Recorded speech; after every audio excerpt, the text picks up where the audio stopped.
ഓടിക്കോപ്പാ ചക്കന്റെ കൈ മുട്ടിണ്ട്.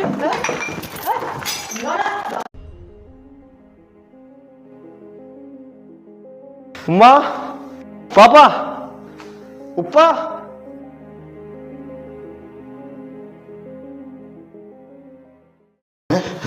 ഇതിന്റെ ഉപ്പാപ്പ മോനെ, ഇതിന്റെ ഉപ്പ എന്റെ ഉമ്മയും ഒന്നും ചെയ്യല മോനെ, നമ്മളൊന്നും ചെയ്യില്ല മോനെ. ഞാനെന്ത് ചെയ്യാന്?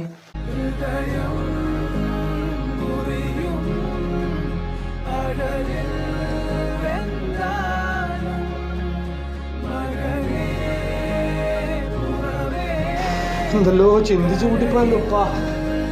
മക്കളെ പേടിച്ച് ജീവിക്കുന്ന കാലം വന്നു പോയല്ലോ മോനെ.